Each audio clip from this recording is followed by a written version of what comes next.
चलिए यहाँ शुरू करते हैं अपन, है ना। यहाँ शुरू करते हैं अपन SSC CGL क्या है। ठीक, पहले अपने जानना है कि क्या है, कैसे है, क्यों है। ठीक, आइए यहाँ पे आते हैं अपन।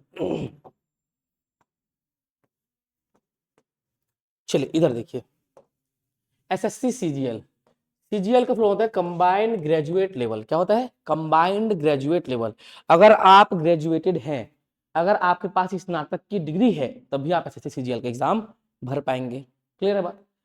SSC CGL, SSC का मतलब क्या होता है? Staff selection commission. क्या होता है? Staff selection commission. CGL का मतलब कंबाइंड ग्रेजुएट लेवल। क्या होता है? देखो, कंबाइंड ग्रेजुएट लेवल एग्जामिनेशन।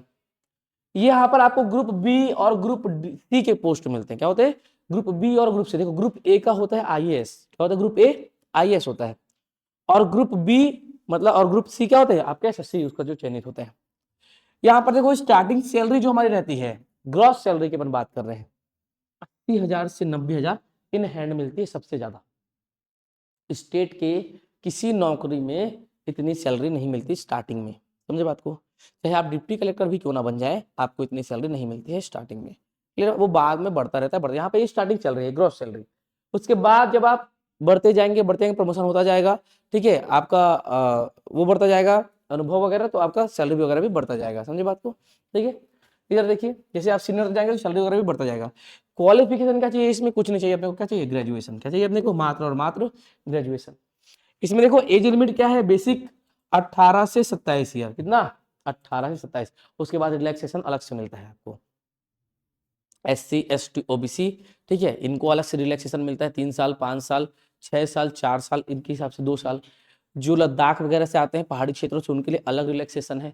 तो मैं आगे बताऊंगा आपको। ये बेसिक बात क्लियर हुआ ना आपको? क्या होता है SSC CGL? Combined graduate level examination. Group B और ग्रुप सी का ये पोस्ट है। स्टार्टिंग सैलरी 80 से 90,000 रुपये चाहिए, मिलता है यहाँ पे। और क्या चाहिए अपने को? क्वालिफिकेशन ग्रेजुएशन चाहिए अपने को। यहाँ पे एज लिमिट कितना है? 18 से 27 साल इसमें एज लिमिट है।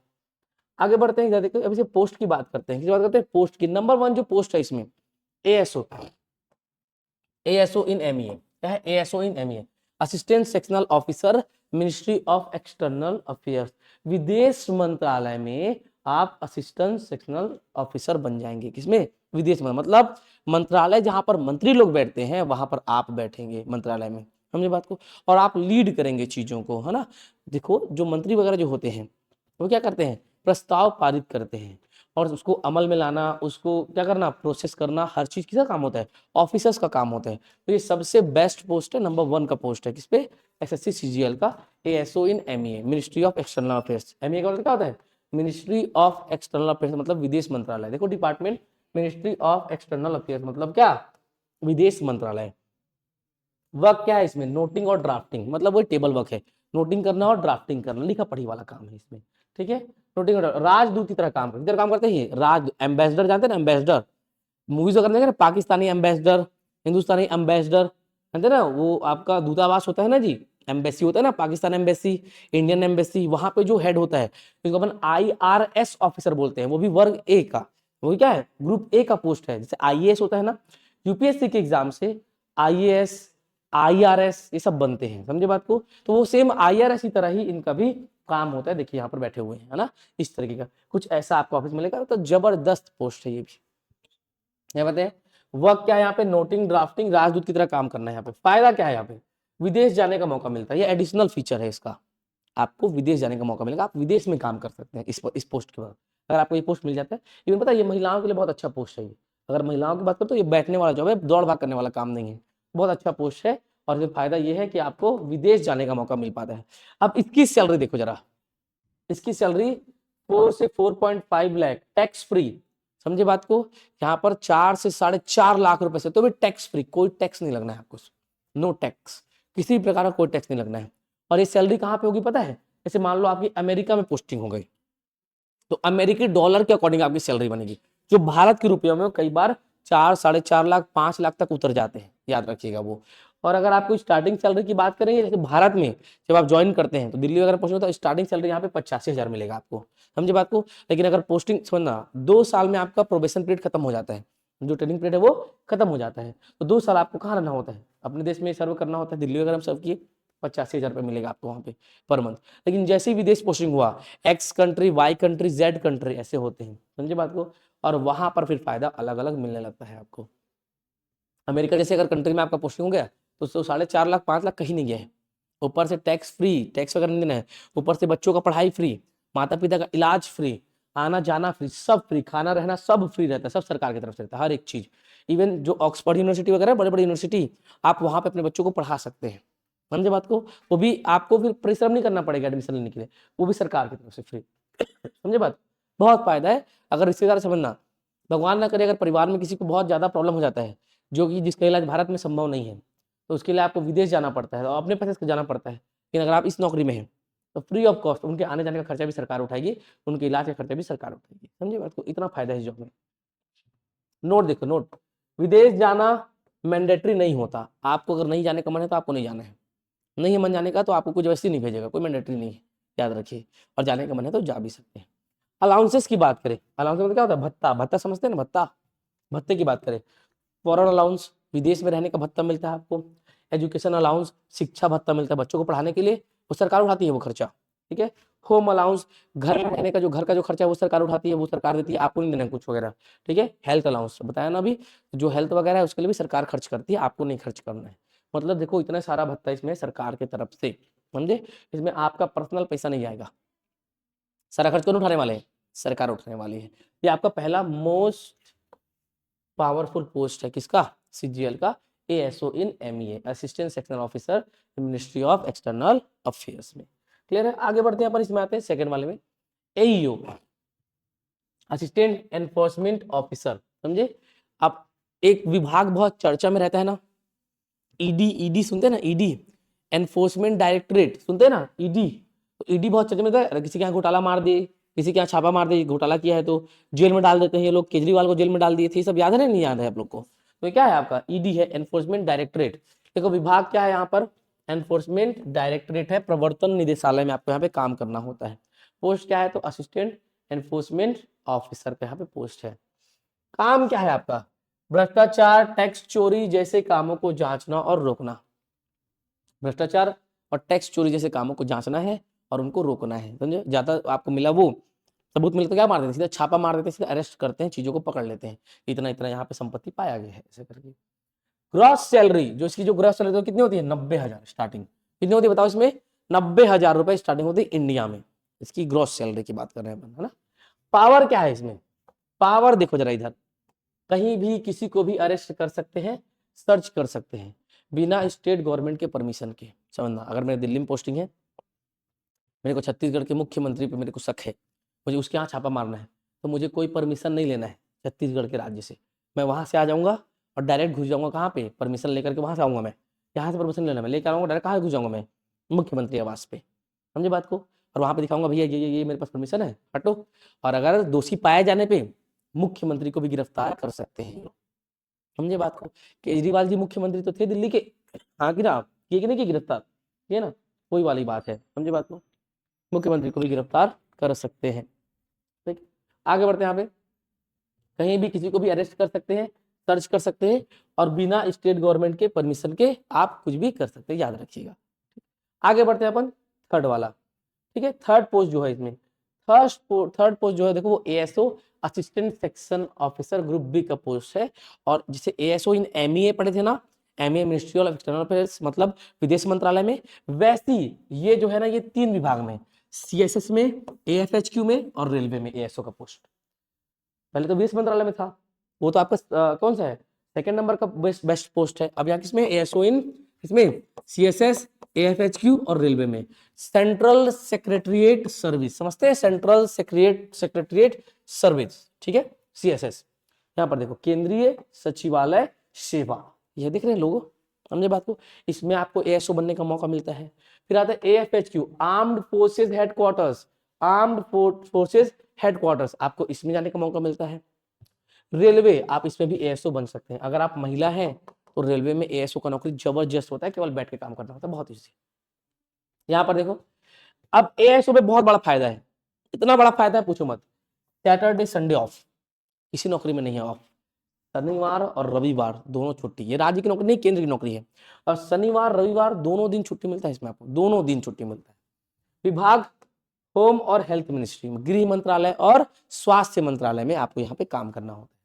ग्रॉस सैलरी, स्टार्टिंग सैलरी जो है आपकी 85,000, किसी जॉब में नहीं है, नहीं 85,000। आप राज्य के डिप्टी कलेक्टर को कितना मिलता है, 60,000 रुपए स्टार्टिंग सैलरी, और यहाँ पर देखो कितना 85,000। तो ये बढ़ते बढ़ते कहाँ चल जाएगा, 2.5 3 लाख 4 लाख तक चला जाता है सैलरी, समझे बात को, 2 2.5 लाख तो आराम से लगता है। वर्क क्या है यहाँ पे, work noting drafting desk job, कुछ नहीं, यहाँ पे वही नोटिंग लिखा पढ़ी वाला काम है, बैठ करके करने वाला काम है, बेस्ट ऑफ बेस्ट वर्क है ये भी, समझे बात को। ये 3rd नंबर का पोस्ट था।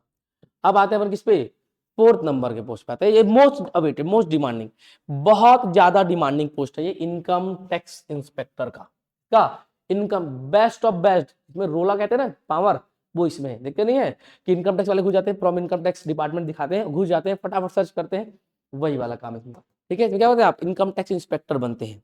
और यहाँ पर देखो वर्क क्या है, टैक्स असेसमेंट और इन्वेस्टिगेशन, समझे बात को, कर जमा करना और उसका जांच करना, देख रेख करना, समझे बात को।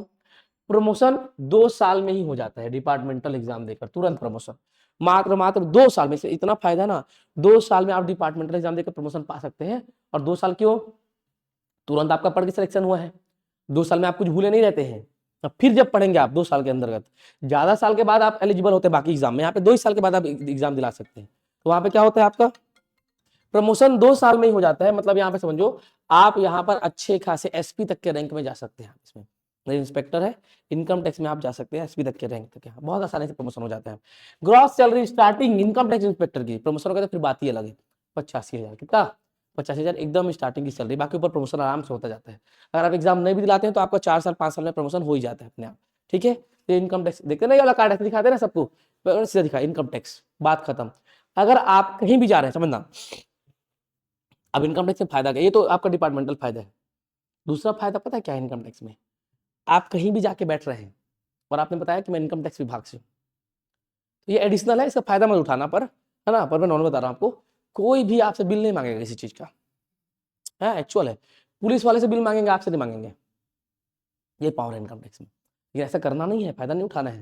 ये सामने वाला बोलेगा कि भैया भगवान को मुंह दिखाना है कल, मत दो पैसा, ऐसे करके सामने वाला हाथ जोड़ेगा आपका, मत दो पैसा बोलेगा, समझे बात को। ये फायदा है सब में, बहुत ज्यादा फायदा है, खासकर इन सब नौकरियों में, ठीक, और खासकर इस वाले जॉब में।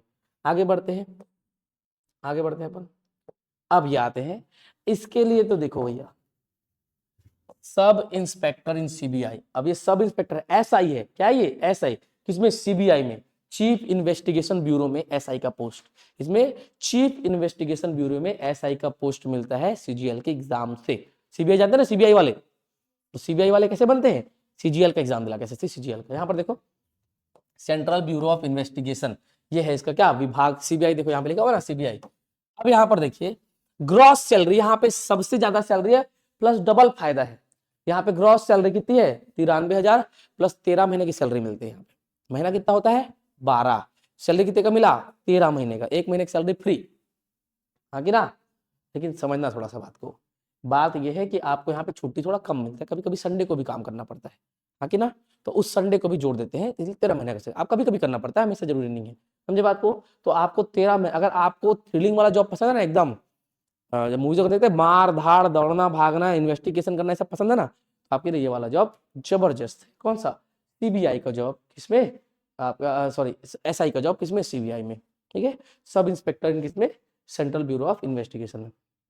यहाँ पे 93,000 रुपये स्टार्टिंग सैलरी है और 13 महीने की सैलरी आपको मिलती है।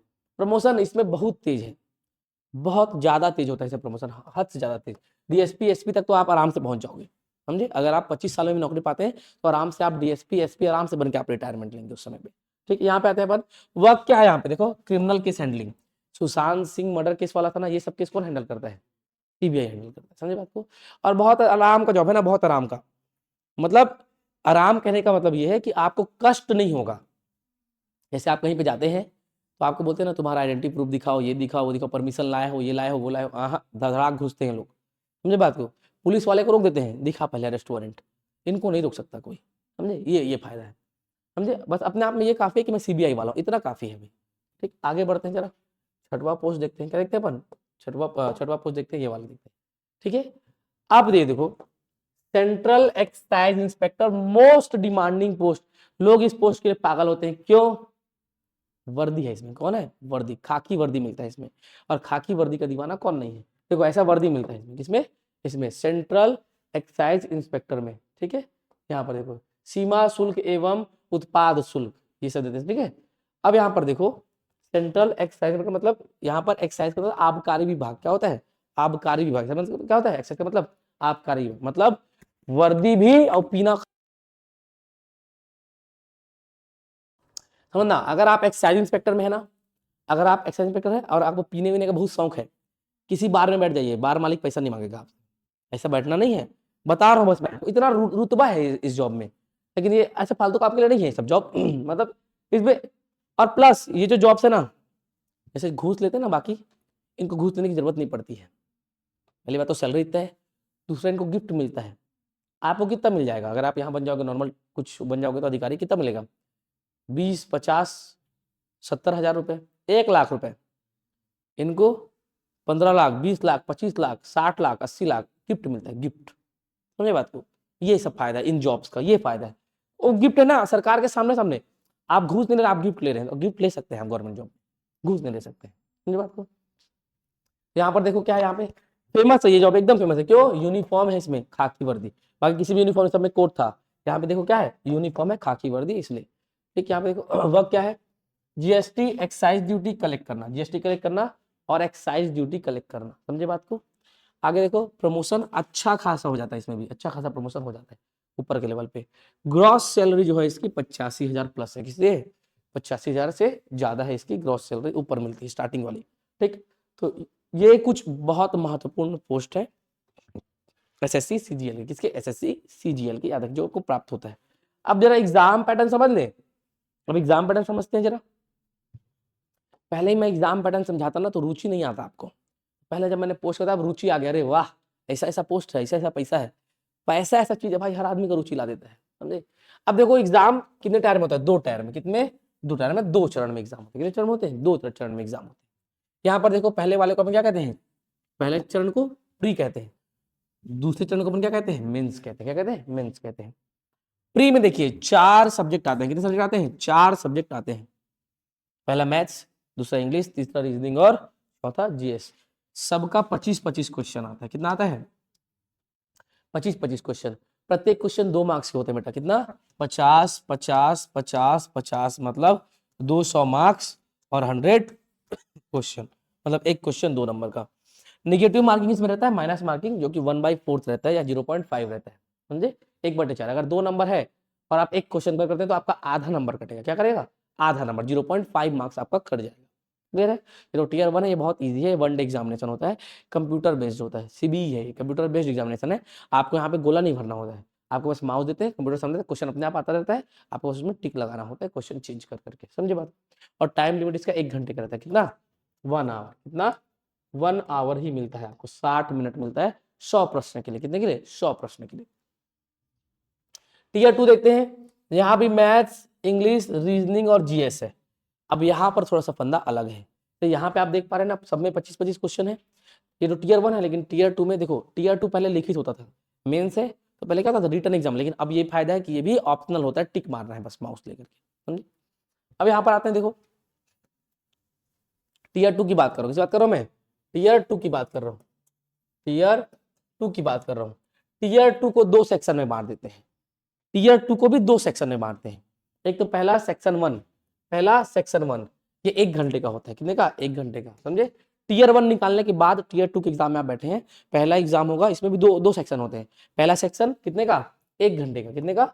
1 घंटे का होगा। यहाँ पे आपको केवल मैथ्स और रीजनिंग के प्रश्न होंगे, 30-30 नंबर के। कितने के? 30-30 नंबर के। और प्रत्येक क्वेश्चन 3 मार्क का रहेगा। कितना मार्क रहेगा? 3 मार्क का रहेगा, समझे बात को। 60 क्वेश्चन हो गए और 3 मार्क, कितना हो गया? 180 मार्क। कितना मार्क? 180 मार्क का यहाँ पे क्वेश्चन रहेगा। नेगेटिव मार्किंग कितना रहेगा? 1 मार्क। कितना रहेगा? एक क्वेश्चन करने में 1 नंबर कट जाएगा, एक क्वेश्चन सही करने पे 3 नंबर आपको मिलेगा।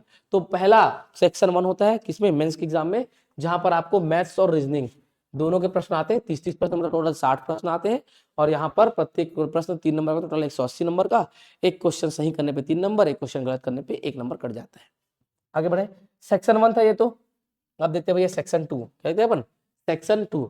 अब सेक्शन 2 भी 1 घंटा, मतलब ये समझिए आप 12 बजे से गए तो 12 से 1 एग्जाम हो गया, 1 से 2 दूसरा एग्जाम होगा, ठीक है, तो ये भी 1 घंटे का हुआ। अब यहाँ पर देखो इंग्लिश, किसे प्रश्न आते हैं यहाँ पे, इंग्लिश के, मात्र और मात्र किसके, इंग्लिश के और जीएस के प्रश्न आते हैं, किसके, इंग्लिश के और जीएस के, जनरल अवेयरनेस, जनरल साइंस के। इंग्लिश का देखो कितना है, क्वेश्चन है 45, हल्के में ले रहे थे क्या, कितना क्वेश्चन देखो 45 मार्क्स से बेटा, 45 क्वेश्चन है किसका, इंग्लिश का, टोटल 3-3 नंबर का 135 मार्क्स। यहाँ पे जीएस का 25 क्वेश्चन, मतलब गणित रीजनिंग के 30-30 क्वेश्चन, जीएस का 25 क्वेश्चन और इंग्लिश का अकेले 45 क्वेश्चन। ज्यादा वेटेज किसका है, इंग्लिश का भर भर के वेटेज है, समझे बात को। कितना क्वेश्चन है यहाँ पे, 45 प्रश्न है, प्रत्येक क्वेश्चन 3 मार्क्स का, 135 मार्क्स, और यहाँ पे 25 क्वेश्चन जीएस का, जिसमें 3 नंबर 75 मार्क्स, समझे बात को। हाँ कि ना, मतलब ये कितना हो गया आपका, लगभग आपका कितना हुआ, 410 मार्क के आसपास हुआ है ना, ठीक है। तो ये हो गया आपका। अब आगे बढ़ते हैं, अगला सेक्शन सेक्शन 3, अगला सेक्शन सेक्शन 3। यहाँ पर देखो टाइम आपको देता है कितना, 15 मिनट, और यहाँ पे क्वालिफाइंग रहता है, ठीक है, कंप्यूटर, इसका कंप्यूटर का होता है, कितने का होता है, कंप्यूटर का होता है, ठीक है। मार्क 20 क्वेश्चन 60 मार्क्स, कितना, 20 क्वेश्चन 60 मार्क का सेक्शन 3 में केवल कंप्यूटर का एग्जाम होता है। यहाँ पे 20 प्रश्न आते हैं, प्रत्येक प्रश्न 3 नंबर के, यहाँ पर मेंस में सारे 3-3 नंबर के होते हैं ना, और यहाँ से 60 नंबर में होता है। अगर एक गलत करेंगे तो आपको 1 नंबर कटेगा, एक सही करेंगे तो आपको 3 नंबर मिलेगा। 3 सेक्शन में एग्जाम, पहला सेक्शन मैथ्स और रीजनिंग का 30-30 प्रश्न 3-3 नंबर का, दूसरा सेक्शन इंग्लिश का और जीएस का 45 प्रश्न इंग्लिश के और 20 प्रश्न 25 प्रश्न जीएस के, समझे बात को। उसके बाद तीसरा सेक्शन 15 मिनट के लिए होता है, मात्र 20 प्रश्न किसके, कंप्यूटर के, और जो कि जिसमें 60, ये क्वालिफाइंग रहता है ना, केवल आपको पास करना होता है, बस इसमें टॉप नहीं करना है, केवल पास करना होता है। अब आते हैं टाइपिंग टेस्ट पे, किस पे आते हैं अपन, टाइपिंग टेस्ट पे आते हैं 15 मिनट में, 15 मिनट जिसमें आपको क्या करना होता है, 2000 की डिप्रेशन डालने होते हैं। बाकी एग्जाम में 8000 डालना होता है 15 मिनट में, इसमें मात्र 2000 डालना है, मतलब 2000 बटन आपको दबाना है कीपैड का, समझे, 2000 की आपको दबाना है, 2000 डिप्रेशन चाहिए होते हैं। इसमें 60% तक की गलती चलेगी आपकी, क्या चलेगी, 60% तक की गलती आपकी चलेगी, उसका दिक्कत नहीं है। तो ये भी बहुत ईजी जाता है ना, याद रखिएगा। ये क्या रहा आपका पूरा पूरा एसएससी का पैटर्न रहा, आपको प्री का और मेंस का, टीयर 1 का और टीयर 2 का। क्लियर है बात, समझ में आया क्या होता है एसएससी, कौन कौन सा पोस्ट मिलता है, कैसे कैसे होता है, समझ में आ रहा है कि ना। तो कौन सा पोस्ट बेटर लगा आपको, कौन सा लगा, सही बढ़िया है, सबसे अच्छा कौन सा लगा, सबसे अच्छा पोस्ट होता है एएसओ का, इसका एएसओ, जिसमें विदेश जाने का मौका मिलता है, समझो, तो वो सबसे बेटर पोस्ट होता है, याद रखिए, ठीक है। तो ये क्या था आपका एसएससी सीजीएल का था। आगे बढ़ जाए, सीएचएसएल का भी तो तैयारी करेंगे साथ साथ, क्योंकि सीजीएल कौन से लेवल का होता है, ग्रेजुएशन लेवल का, लेकिन अगर आप 12वीं पास हैं तो आप सीएचएसएल का एग्जाम भी दे सकते हैं, combined higher secondary level, combined graduate level graduation के लिए, combined higher secondary level higher secondary schooling के लिए। मगर अगर आप 12वीं पास हैं तो आप सीएचएसएल का एग्जाम दे सकते हैं, बस इससे एक एक पद नीचे रहता है उसमें, ठीक है। देख लीजिए ना, उसको भी समझ लेते हैं। और क्या, आज हमारा पहला दिन है, अपन सिलेबस समझ लेते हैं, एग्जाम पैटर्न समझ लेते हैं, क्या क्या कैसे कैसे आएगा।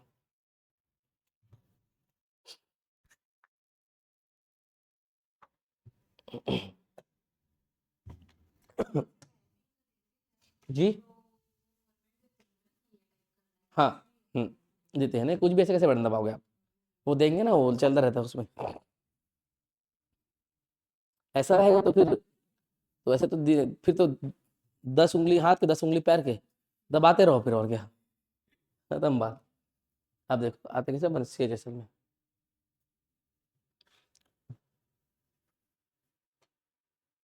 बनाते हैं आप किसमें, सीएचएसएल में आते हैं। अब देखते हैं सीएचएसएल का एग्जाम पैटर्न क्या होता है, कैसे होता है।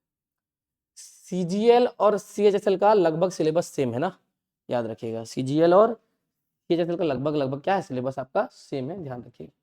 चलो इसमें आते हैं अपन एसएससी सीएचएसएल में आते हैं, ठीक, देखते हैं भैया एसएससी सीएचएसएल क्या होता है। सीएचएसएल का मतलब क्या होता है, कंबाइंड हायर सेकेंडरी लेवल, ठीक है, कंबाइंड हायर सेकेंडरी लेवल होता है। सैलरी यहाँ पे 40 से लेके 80,000 तक, से 40 से लेके 80, यहाँ भी सैलरी कम नहीं है, 40,000 से 80,000 तक, अकॉर्डिंग टू डिफरेंट कैटेगरी और पोस्ट, ठीक है, डिफरेंट लेवल ऑफ पोस्ट। अलग अलग पोस्ट का अलग अलग, यहाँ भी 40 से 80 हजार तक स्टार्टिंग सैलरी जाता है।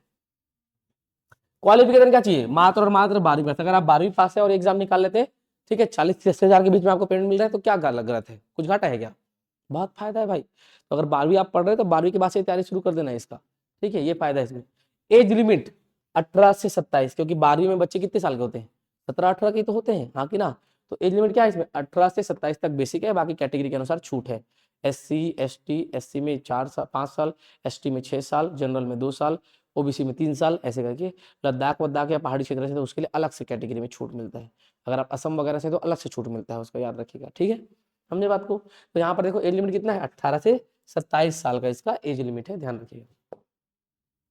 अब यहाँ पे देखो पोस्ट की बात करते हैं, क्या करते हैं, पोस्ट की बात करते हैं। तो पहला DO का पोस्ट है, डाटा एंट्री ऑपरेटर। किसका, डाटा एंट्री ऑपरेटर, जानते हैं डाटा एंट्री ऑपरेटर, ठीक है, स्टेनोग्राफर वगैरह का जो काम होता है डाटा वगैरह एंट्री करने का, वो वाला है ना।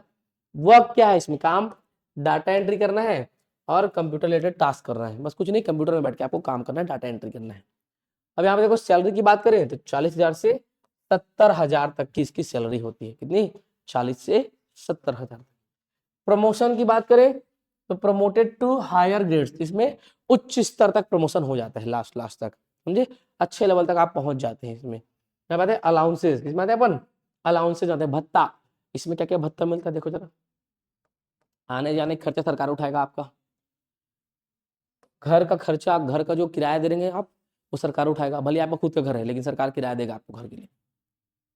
तीसरा मेडिकल लीव और पेड लीव, यहाँ पर आप मेडिकल लीव वगैरह भी ले सकते हैं और पेड लीव भी ले सकते हैं, मतलब यहाँ पे भी आप छुट्टी भी आराम से यहाँ पे मिल जाता है आपको, ऐसा कोई गड़बड़ वाली बात नहीं है। तो पहला क्या था, DO को डाटा एंट्री ऑपरेटर का पोस्ट था। दूसरा LDC, lower divisional clerk, LDC मतलब क्या होता है, लोअर डिविजनल क्लर्क, ठीक है, ये हो गया। और JSA, जूनियर सेक्रेटरिएट असिस्टेंट, हालांकि JSA का पोस्ट अभी ये उसमें चला गया है आपके CGL, ये भी ले लेता है इसको भी, ठीक है, ये फिर भी अपन यहाँ पे पढ़ लेते हैं इसको, ठीक है। LDC वर्क क्या है इसका, maintaining files, documents, other administrative duties, कुछ नहीं, फाइल वाइल मेंटेन करते हैं, कुछ नहीं, बस फाइल संभाल करके रखना है, डॉक्यूमेंट वगैरह मेंटेन करते हैं, और भी जो प्रशासनिक जो ड्यूटी है, जो कार्य है, वो सभी लोग करते हैं। सैलरी इसका 30,000 से 63,000 तक होता है, कितना, 30 से 63,000 तक। भैया 12वीं क्लास बच्चे, 12वीं पास बच्चे को इतना मिल रहा है, वो बहुत बड़ी बात नहीं है क्या ना। प्रमोशन देखते हैं, एज अपर डिवीजन क्लर्क, ये लोअर डिवीजन क्लर्क है, आप यहाँ से अपर डिवीजन क्लर्क भी बन सकते हैं। अरे बाबू बाबू, आप जानते हैं ना बाबू का तो जलवा रहता है, पैसा ही पैसा, हाँ कि ना, समझे। क्या होता है, अलाउंसेस, इसका भत्ता देखते हैं, ट्रांसपोर्ट अलाउंस, आने जाने का खर्चा सरकार उठाएगा, हाउस रेंट सरकार उठाएगा, मेडिकल लीव और पेड लीव वही सेम टू सेम इसमें भी मिलता है आपको, जो उसमें DO में मिलता है, ठीक है, ठीक। डाटा एंट्री ऑपरेटर और LDC lower divisional clerk, JSA junior secretariat assistant. आगे बढ़ते हैं, PA पोस्टल असिस्टेंट, PA क्या होता है आपका, पोस्टल असिस्टेंट या ऐसे सॉर्टिंग असिस्टेंट, देखते हैं जरा। वर्क क्या होता है इसका, वर्किंग विद पोस्टल सर्विस, कुछ नहीं भैया, डाक विभाग में काम होता है इसका, क्या काम होता है, डाक विभाग में काम होता है इसका। सैलरी क्या होता है आपका, 40 से 81,000, कितना, 40,000 से 81,000 तक आपको इसमें सैलरी मिलता है। प्रमोशन की बात करें, प्रमोशन की, सुपरवाइजर एंड चीफ सुपरवाइजर तक आप यहाँ पे जा सकते हैं, मतलब यहाँ पे आपकी सैलरी अच्छी खासी बढ़ जाती है। अलाउंसेस की बात करें, भत्ता वही, आप आने जाने का खर्चा देगा, transport allowance, house rent allowance वो मिलेगा आपको, और मेडिकल लीव और पेड लीव आपको यहाँ पे देखने को मिलेंगे, ये हुई बात। आगे बढ़ते हैं अपन, अब यहाँ पे आते हैं CHL पढ़े, यहाँ पे 3 पोस्ट यहाँ पे, बहुत सारे पोस्ट है ना सारे एग्जाम में, मैं आपको फेमस पोस्ट के बारे में बता रहा हूँ बस, ठीक है। अब आते हैं अपन किस पे, CHSL एग्जाम पैटर्न पे आते हैं। हमने CGL एग्जाम पैटर्न देखा, इस पर आते हैं अपन अभी CHSL एग्जाम पैटर्न। वहां भी 2 टायर में एग्जाम था, यहाँ भी 2 टायर में एग्जाम हो रहा है। एक तो आपका क्या, Tier 1 जिसको अपन प्री कह देते हैं, Tier 2 जिसको अपन क्या कहते हैं, मेंस कह देते हैं, समझे बात को। Tier 1 प्री क्वालिफाइंग रहता है, उसमें भी क्वालिफाइंग था CGL में भी, और इसमें भी CHSL में भी वो क्वालिफाइंग रहता है, मतलब आपको पास होना रहता है बस, उसमें उसका नंबर वगैरह, जैसे हमारे यहाँ होता है ना CGPSC प्री, और प्री भी क्वालिफाइंग है ना, उसका कहाँ मेंस में जुड़ता है जी, नहीं जुड़ता ना। और वो आगे बढ़ते हैं इसमें भाई, छोड़ो उसको, राज्य में घुस जाए तो फिर मामला बिगड़ जाता है, ठीक है। क्वालिफाइंग, यहाँ भी 4 subject, math, English, reasoning, GS, same to same, 25 question 25 question 25 question 25 question, 50 marks 50 marks 50 marks 50, मतलब 100 question is equal to 200 marks, समझे बात, same to same. SSC CGL की तरह इसका भी, SSC CGL का भी होता है प्री ना, टीयर 1। अब टीयर 2 में अंतर है, देखो यहाँ पर माइनस मार्किंग कितना है 0.5, कितना है 0.5 मतलब 1/4। अब आते हैं टीयर 2 में। टीयर 2 में सब्जेक्ट तो सेम है, मैथ्स, इंग्लिश, रीजनिंग और जीएस, सब्जेक्ट क्या है एकदम एकदम सेम है, लेकिन इसका जो पैटर्न है वो थोड़ा सा अलग है, समझे बात को। यहाँ पर भी देखो सेक्शन में, जब पहला सेक्शन में जो एग्जाम होगा वो आपका 1 घंटे का होगा। यहाँ पर मैथ्स और रीजनिंग के 30 प्रश्न, सेम टू सेम वैसे ही मैथ्स और रीजनिंग के 30 प्रश्न, 90 नंबर के 1 घंटा, समझे वही सेम है, लेकिन बस यहाँ पे लेवल थोड़ा सा कम रहेगा, सरल रहता है एग्जाम सीजीएल से। सीजीएल भी सरल है, ये उससे भी सरल होता है, समझे बात को। तो मैथ्स और रीजनिंग का पहला चरण में होता है 30 प्रश्न, मतलब 90 मार्क्स का, 180 मार्क्स का, जहाँ पे 1 घंटे का टाइम मिलता है आपको। निगेटिव मार्किंग 1 मार्क, एक क्वेश्चन सही करने पे 3 मार्क, एक क्वेश्चन गलत करने पे 1 मार्क्स कट जाएगा आपका, समझे बात को। आगे बढ़े, सेक्शन 2 देखिए। सेक्शन 2 यहाँ पे देखो सब्जेक्ट इंग्लिश और जीके। अब वहां पे आप देख पा रहे होंगे, वहां पे इंग्लिश का कितना प्रश्न था 45, और इसका जीएस का 25। अब यहाँ पर देखो 5 प्रश्न और इसमें बढ़ गया, इसमें सॉरी इसमें 5 प्रश्न कम हो गया, इसमें 5 प्रश्न कम, 45 था कि 35 था उसमें, 45 था ना। यहाँ पे देखो इसमें 40 हो गया और इसमें 20 हो गया। सोचो यहाँ भी इंग्लिश का वेटेज अच्छा खासा है, 3 नंबर का, ये 120 नंबर हो गया और ये 60 नंबर हो गया। ऐसे में क्या मिलेगा आपको, 1 घंटा मिलेगा, क्या मिलेगा 1 घंटे का एग्जाम मिलेगा, याद रखिएगा 1 घंटे टाइम। अब सेक्शन 3 पे आते हैं, सब्जेक्ट एग्जाम। यहाँ पे देखो स्किल टेस्ट और टाइपिंग टेस्ट होगा, इसमें भी टाइपिंग टेस्ट होगा, ठीक है। यहाँ पे आपको 25 मिनट में टोटल कितना मिलेगा, 25 मिनट मिलेगा, जिसमें आपका स्किल टेस्ट और टाइपिंग टेस्ट दोनों है। 10 और 15 मिनट में डिवाइडेड है, ठीक है। अकॉर्डिंग टू डिफरेंट पोस्ट, अलग अलग पोस्ट में अलग अलग 10 से 15 मिनट में टाइम में क्या है डिवाइडेड है। ये भी क्या रहता है, क्वालिफाइंग रहता है, बस पास होना रहता है इसमें। आपको क्या करना होता है, बस केवल केवल क्या करना होता है, पास होना होता है कुछ एग्जाम में, ठीक है।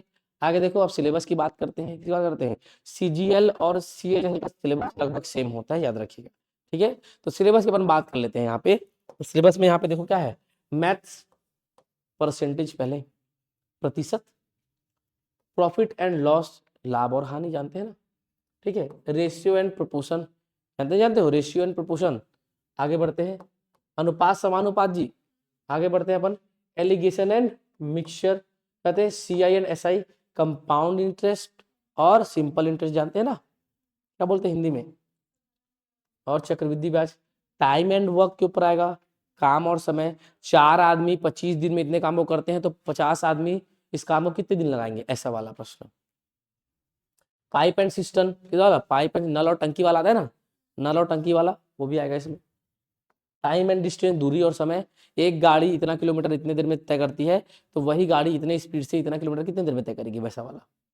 बोट एंड स्ट्रीम्स, ठीक है, वही नाव और नदी और नाव वाला, ये नदी का बहाव इतना किलोमीटर पर आवर है, तो नाव का स्पीड कितना होगा, तो इतने दूरी पहुंचने में कितना समय लग जाएगा, इस टाइप का। फिर आते हैं क्या, एल्जेब्रा आते हैं अपन।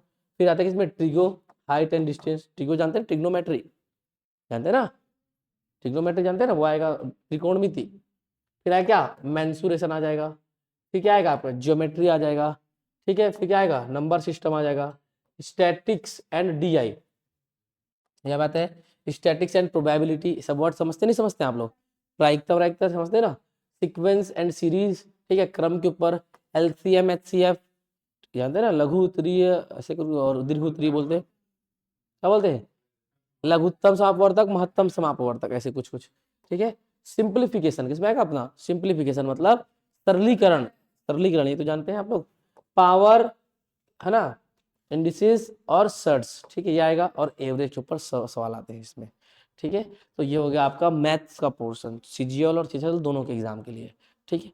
अब आते हैं अदर सब्जेक्ट में, आते हैं अदर सब्जेक्ट में अभी रीजनिंग के पोर्शन, किसे देखते हैं अपन, रीजनिंग का पोर्शन देखते हैं।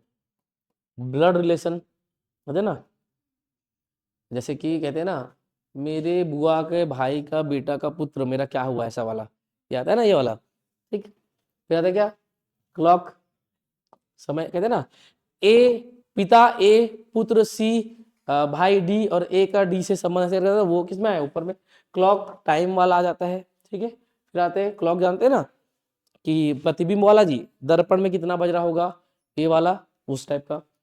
क्यूब्स एंड डाइस, ठीक है, एक फलक, 6 फलक, 2 फलक लाल रंग के, 3 फलक पीले रंग के हैं, तो प्रायिकता वाला निकालो कितना कलर आने की, ठीक है। डाइसेस, कोडिंग डिकोडिंग का आता है, कोड बनाते हैं ना, कोड डिकोड करते हैं वाला, सिटिंग अरेंजमेंट, एक कतार में इतने लोग बैठे हैं, ये इसके सामने बैठा है, वो उसके सामने बैठा है, वो वाला प्रश्न आ जाएगा। सीरीज, ठीक है, सीरीज श्रृंखला वाला प्रश्न आ जाएंगे। फिर आता है एनालॉजी, एनालॉजी का प्रश्न आएगा। फिर फिगर काउंटिंग, चित्र गिनो वाला आ जाता है। फिर आता है एम्बेडेड फिगर, फिर सिंबल्स एंड नोटेशंस आ जाएगा। फिर डायरेक्शन एंड डिस्टेंस के ऊपर क्वेश्चन आएगा। मिरर इमेज और वाटर इमेज के ऊपर क्वेश्चन आएगा, जानते हो ना। पेपर कटिंग एंड फोल्डिंग के ऊपर आएगा कि पेपर को मोड़ा गया तो फिर खोल के देखते हैं कि कैसे चित्र बनेगा, ऐसा वाला, ठीक है। फिर सिलोजिज्म, स्टेटमेंट और कंक्लूजन के ऊपर प्रश्न आएगा। मिसिंग नंबर वाला आएगा, लॉजिकल वेन डायग्राम आएगा, ठीक है। फिर आएगा कैलेंडर के ऊपर, फिर आएगा मिसलेनियस, सबको मिला जुला करके जो प्रश्न आते हैं वो आएगा। तो ये पूरा पूरा किसका पोर्शन हो गया, रीजनिंग का पूरा आपका सिलेबस हो गया। आगे आता है, बस सबको पढ़ने टेंशन मत लीजिए। और आते हैं किसमें, इंग्लिश में। इंग्लिश आपको मैं पढ़ाने वाला हूँ, ठीक है। तो इंग्लिश में आपको पूरा अच्छे समझाता हूँ कैसे कैसे क्या क्या करना है। सब्जेक्ट वर्ब एग्रीमेंट, मतलब कौन से सब्जेक्ट के साथ कौन सा वर्ब आएगा, singular helping verb, plural helping verb, main verb का कौन सा फॉर्म आएगा, ये सारा चीज। वर्ब, वर्ब में आपको पढ़ना है कि भैया वर्ब क्या होता है, finite, non finite, transitive, intransitive, ठीक है, पार्टिसिपल, जीरंड, ये सारी चीजें आएंगे। Auxiliary, helping verb, model, infinitive, ये सारी चीजें किसमें पढ़ना है, आपको वर्ब में पढ़ना है। टेंस तो आप लोग जानते हैं, present, past, future, simple, continuous, perfect, perfect continuous, ये सब आपने को पढ़ना है इसमें। नाउन आपको पढ़ना है ना, ठीक है। नाउन जानते हैं ना, किसी भी व्यक्ति, वस्तु, स्थान का नाम क्या होता है, संज्ञा होता है, जो स्कूल में पढ़ाया गया है।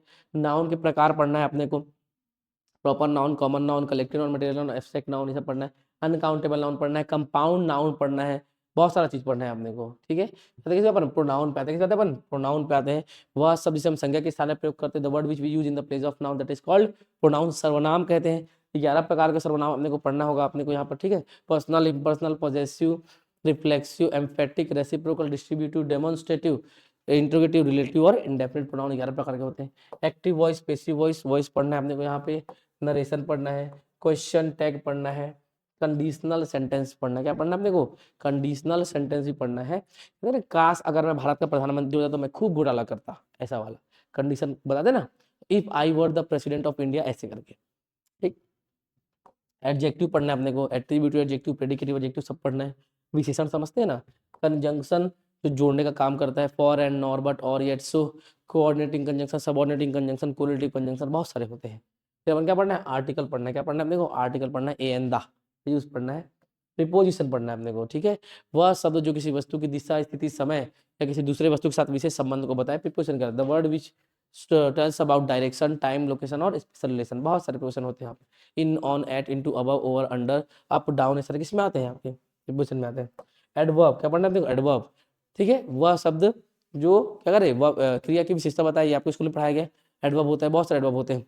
Adverb of place, adverb of manner, adverb of time, adverb of degree, ठीक है, बहुत सारे होते हैं। क्या कहते हैं, इनफाइनाइट, ठीक है, इन्फिनेटिव की बात की जा रही है। इन्फिनेटिव पढ़ना है अपने को, हमने किसमें, पार्टिसिपल, इन्फिनेटिव पार्टिसिपल सब वर्ब के ही पार्ट है।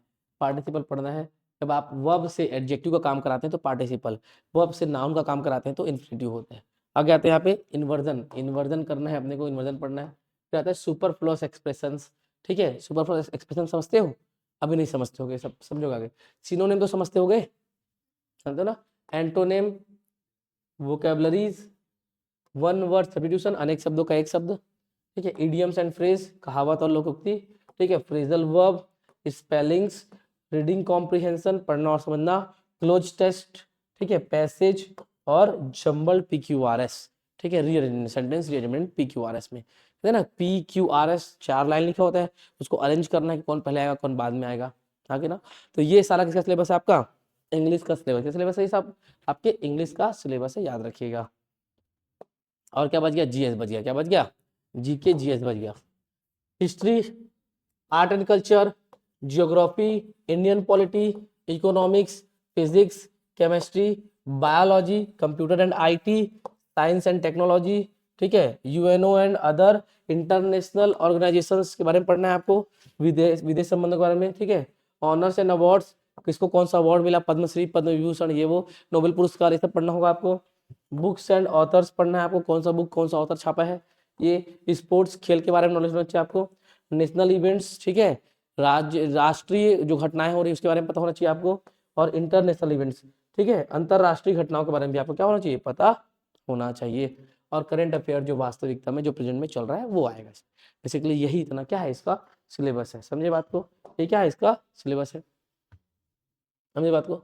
अब देखो जरा वो तो प्रमोशन का ये तो मैंने ऐसे बना दिया था, ठीक है। प्रमोशन क्या होता है, lower divisional clerk, upper divisional clerk, assistant section officer, फिर सेक्शन ऑफिसर, समझे।